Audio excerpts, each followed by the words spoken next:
Olá pessoal, esta é a aula introdutória ao curso de Direito de Família, na qual nós abordaremos apenas alguns aspectos que dizem respeito a esse ramo do direito, né? Vamos falar, por exemplo, de uma definição do direito de família, do seu conteúdo, né? Debateremos o conceito de família, algo que não é fácil, e também abordaremos os princípios norteadores do direito de família. Tá ok? Vamos lá então.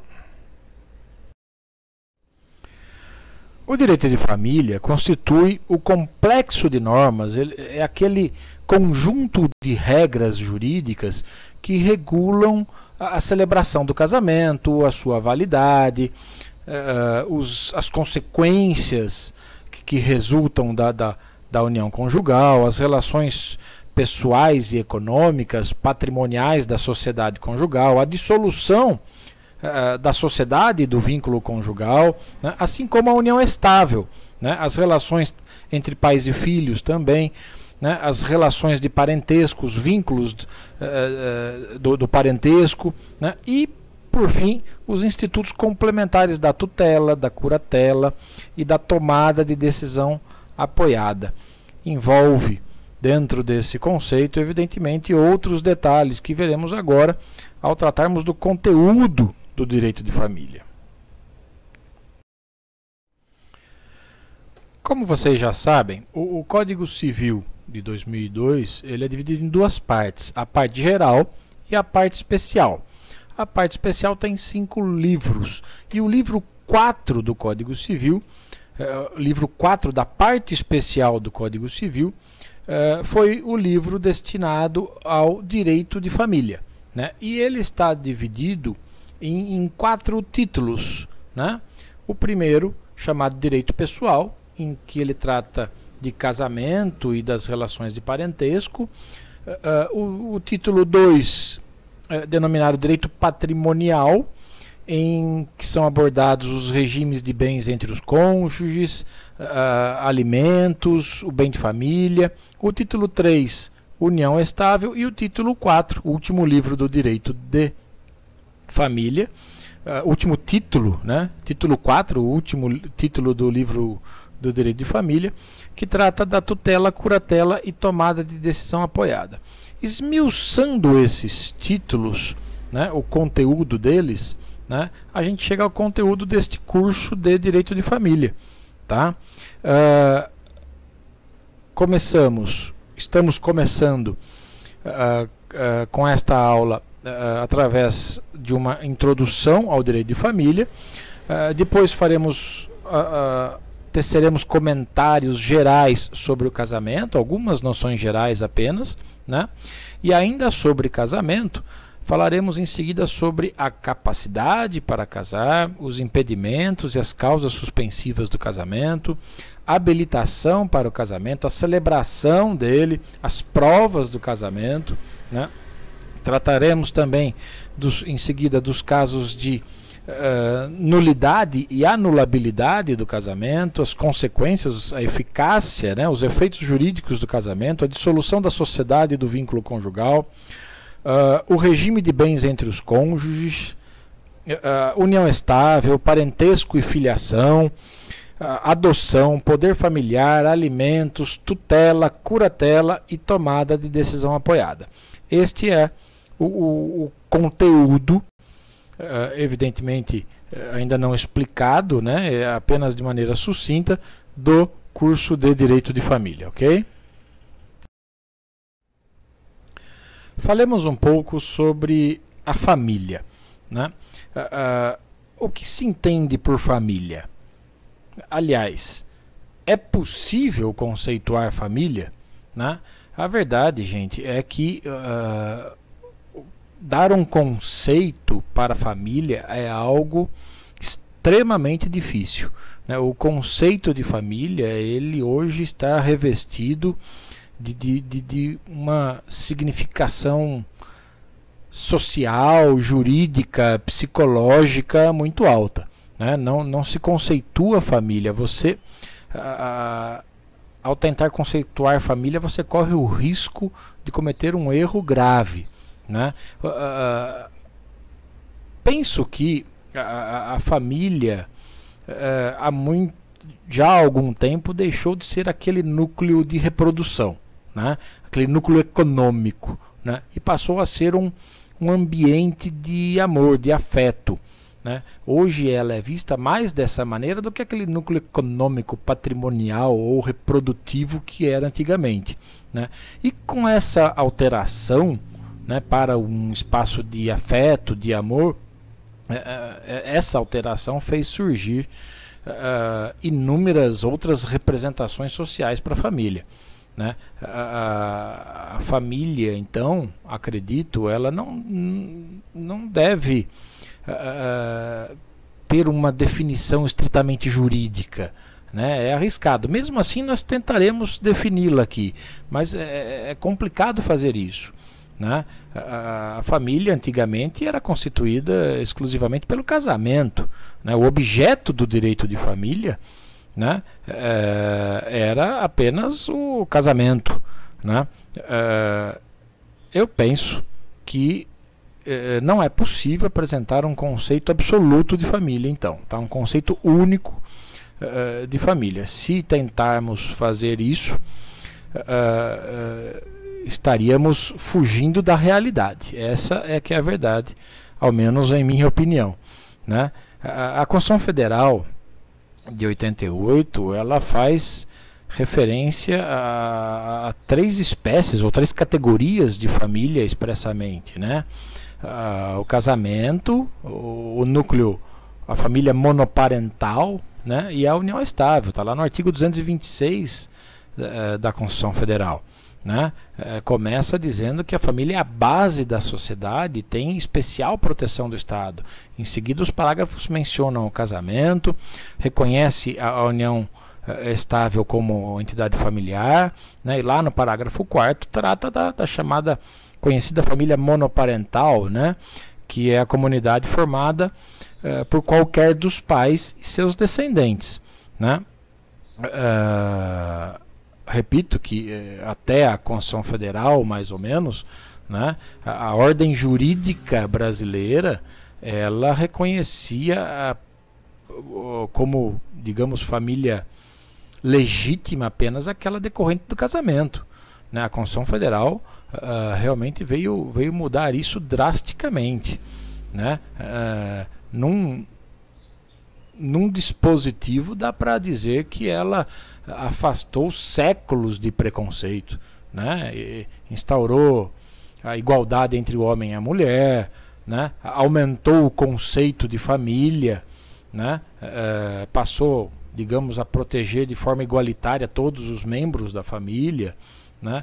Estendeu a proteção à família não só constituída pelo casamento, mas também através da união estável e também aquela comunidade, como já dissemos, formada por qualquer dos pais e seus descendentes, né, que recebeu, como já disse, o nome de família monoparental.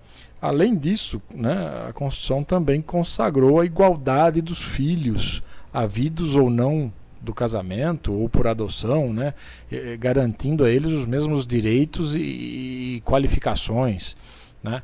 Então, acredito ser evidente que tanto a Igreja quanto o Estado, né, deixaram de ser instituições necessárias para legitimar a família, né? Passou-se a valorizar a afetividade do casal, né, na formação do seu núcleo familiar, na formação da família, né? A Constituição Federal, eu disse, ela trouxe 3, digamos, categorias de família, mas não se trata de um rol fechado, né? Na verdade, o que a Constituição fez foi apresentar as categorias familiares mais comuns, né? Mas não esgotou todas as espécies, né? Fala-se em várias categorias de famílias. Vocês encontrarão autores dos mais variados falando em família matrimonial, evidentemente, que é a mais comum e tradicional, decorrente do matrimônio, do casamento. Fala-se em família informal, a monoparental, como já falamos, anaparental, que é outro caso, família reconstituída, família paralela, família natural, enfim. Vocês encontrarão denominações entre os autores das mais variadas, né? Por isso que eu digo que a Constituição Federal, ela instituiu uma estrutura aberta, né? O principal na Constituição é o princípio da afetividade, né? Qualquer união, qualquer arranjo familiar socialmente construído é permitido, né? Desde que não seja para fins ilícitos, né? Por isso que é difícil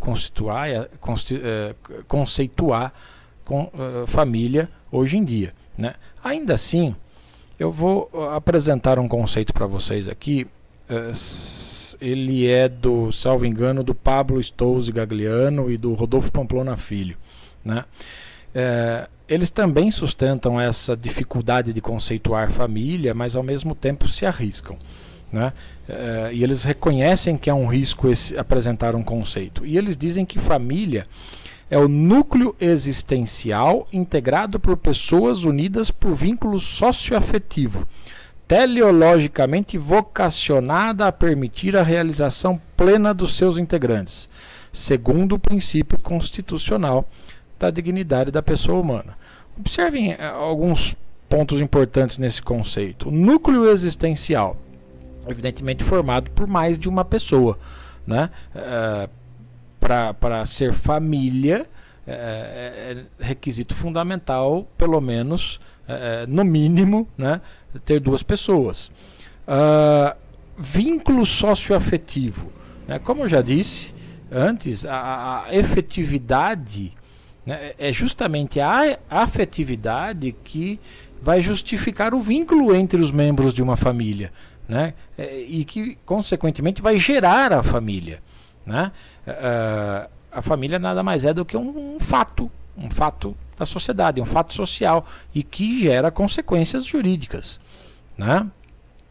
Outro ponto importante desse conceito, né?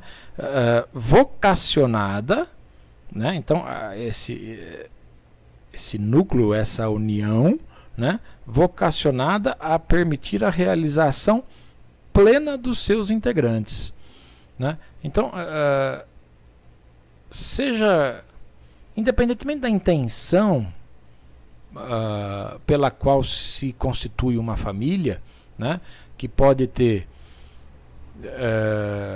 interesses mesquinhos, né, interesses exclusivamente patrimoniais, econômicos, né, até os mais puros sentimentos de amor, de afeto, né.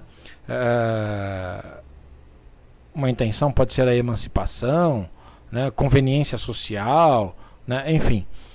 Independentemente da intenção, do motivo, né, formar uma família, criar uma família, tem sempre a finalidade, penso eu, né, de alcançar, de concretizar os objetivos das pessoas que estão integrando essa família, né? A família, ela não é um fim em si mesmo, né? Ela é um meio para a busca da felicidade, né?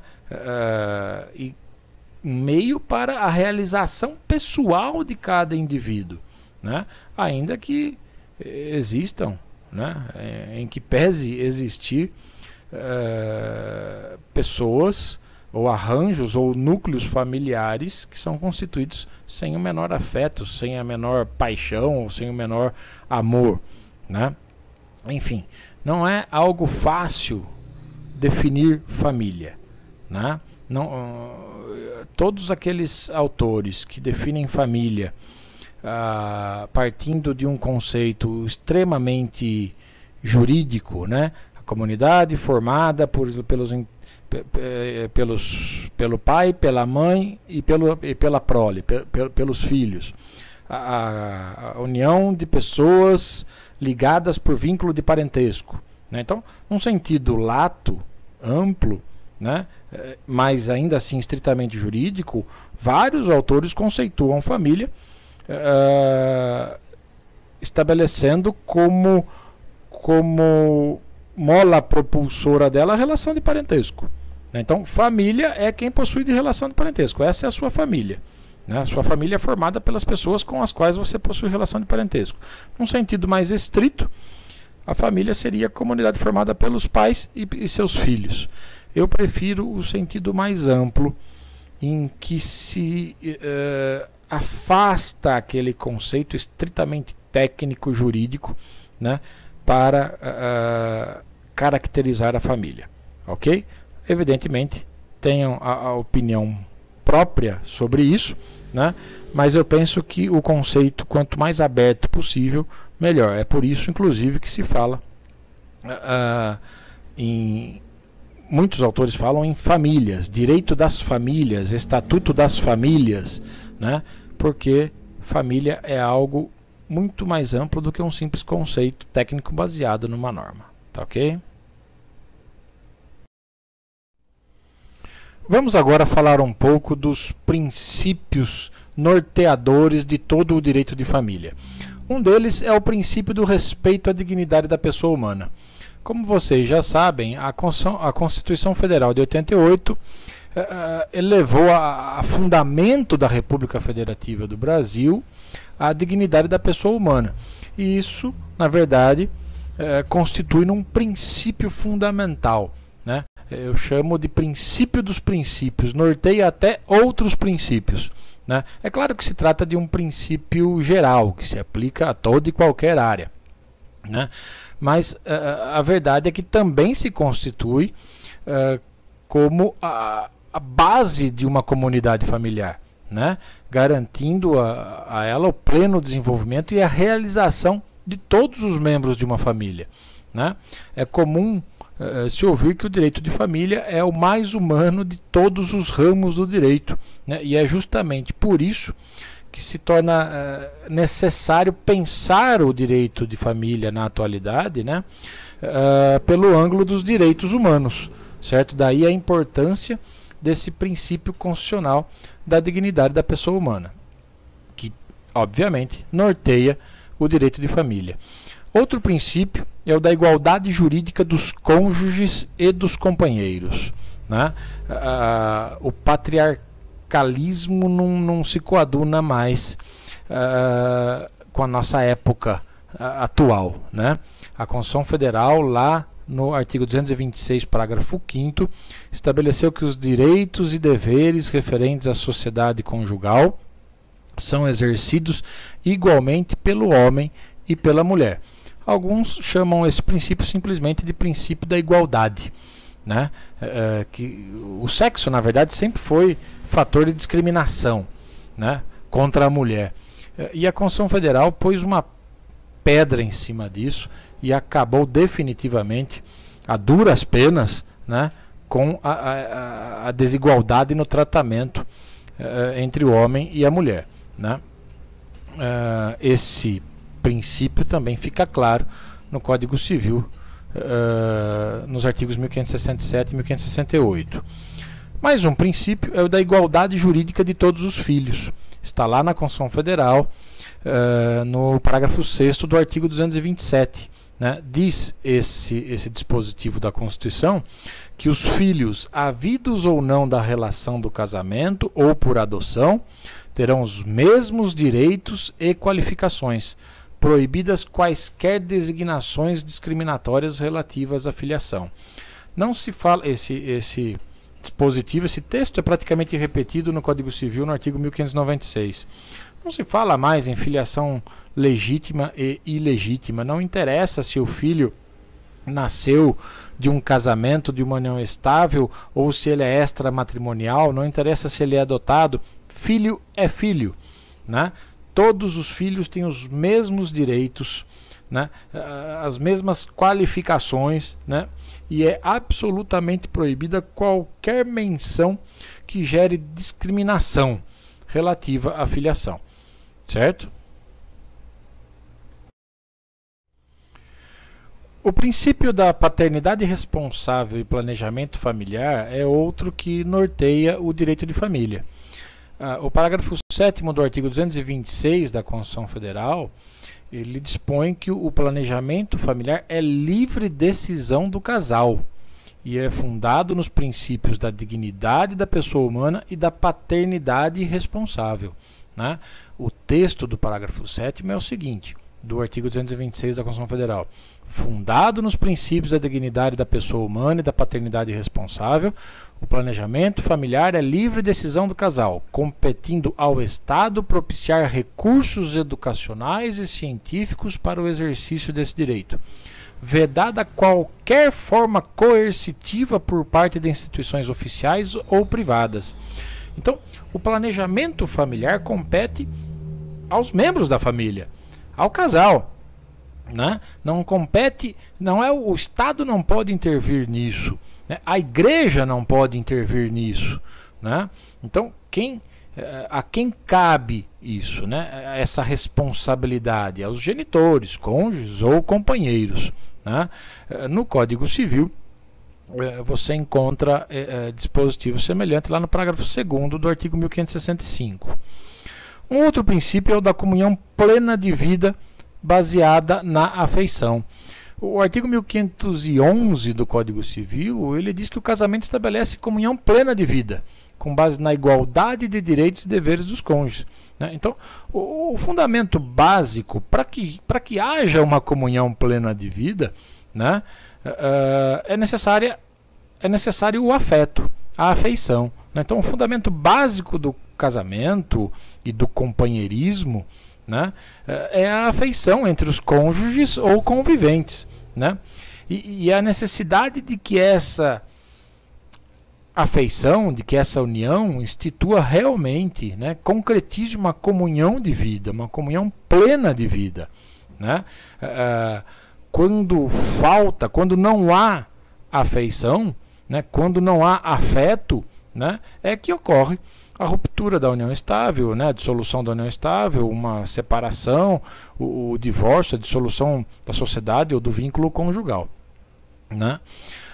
Um outro princípio é o da liberdade de constituir uma comunhão de vida familiar, né? Esse princípio consiste no livre poder de constituir uma vida familiar por meio de casamento ou união estável, sem qualquer imposição ou restrição de pessoa jurídica de direito público ou privado. Você decide se quer casar, com quem casar, se quer ter filho ou não, se não quer casar, né? Essa liberdade cabe a você, né? O artigo 1513 do Código Civil diz que é defesa a qualquer pessoa de direito público ou privado intervir na comunhão de vida instituída pela família, né? Alguns atribuem aí uma denominação de um outro princípio, né, que seria o princípio da intervenção mínima do Estado no direito de família, né? Enfim, depende do autor que você for estudar ou ler, você vai perceber que outros princípios são apresentados, né? Esse princípio da liberdade de constituir uma comunhão de vida familiar abrange também a livre decisão do casal no planejamento familiar, como nós já comentamos, a livre aquisição e administração do patrimônio familiar, né? A opção pelo regime de bens que seja mais conveniente ao casal, né? A liberdade de escolha pelo modelo de formação educacional, religiosa ou cultural dos seus filhos, né? Vários outros princípios são apresentados por alguns autores, né? Nós não estamos falando de todos aqui, mas fala-se, por exemplo, em princípio da vedação ao retrocesso, que é totalmente aplicável, eu concordo, ao direito de família também, né? Esse princípio traduz, que é um princípio geral, ele não se refere exclusivamente ao direito de família, né? Mas esse princípio da vedação ao retrocesso, ele traduz a ideia de que uma lei posterior não pode minimizar, excluir um direito ou neutralizar um direito ou uma garantia que já havia sido constitucionalmente consagrada. Isso também se aplica ao direito de família, né? Princípio da afetividade, né? Como nós já comentamos antes aqui, O próprio conceito de família encontra sua base na afetividade, a sua raiz na afetividade, né? Aliás, é por isso que se usa a expressão união homoafetiva, né? Essa é a expressão mais utilizada ou preferida pela maioria dos autores modernos, né? E não união homossexual, né? E por que isso? Porque as pessoas formam essa família, essa união, esse núcleo, né? Baseadas no afeto e não na sexualidade, certo? Alguns outros autores ainda tratam de outros princípios, como por exemplo o princípio da plena proteção das crianças e adolescentes. Alguns chamam de princípio da proteção integral das crianças e adolescentes, né? Os filhos menores, né? Ou seja, as crianças e adolescentes, também por uma determinação constitucional, né, eles devem ter plena proteção e prioridade absoluta em seu tratamento. Está lá no artigo 227 da Constituição Federal e, evidentemente, tem uma relação muito próxima com o direito de família, esse princípio, né? O princípio da convivência familiar é outro apresentado por alguns autores, né? O princípio da convivência familiar ele tem como consequência a determinação, por exemplo, de que pais e filhos devem permanecer juntos. Essa é a regra, né? Esse princípio fica evidente no Estatuto da Criança e do Adolescente, no ECA, né? O princípio da proteção ao idoso é mais um mencionado por alguns autores, né? O tratamento preferencial aos idosos, o tratamento respeitoso aos idosos é um tratamento, ou que se constitui num princípio, né, que tem uma relação, que tem uma referência ou deve intervir também nas relações de família, tá?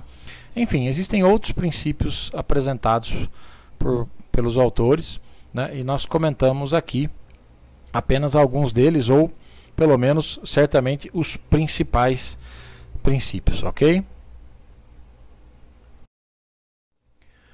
É isso, pessoal. Esta foi a aula inaugural do curso de Direito de Família, em que abordamos de maneira bastante sucinta alguns aspectos introdutórios a esse ramo do direito, ok? Grande abraço em todos e todas.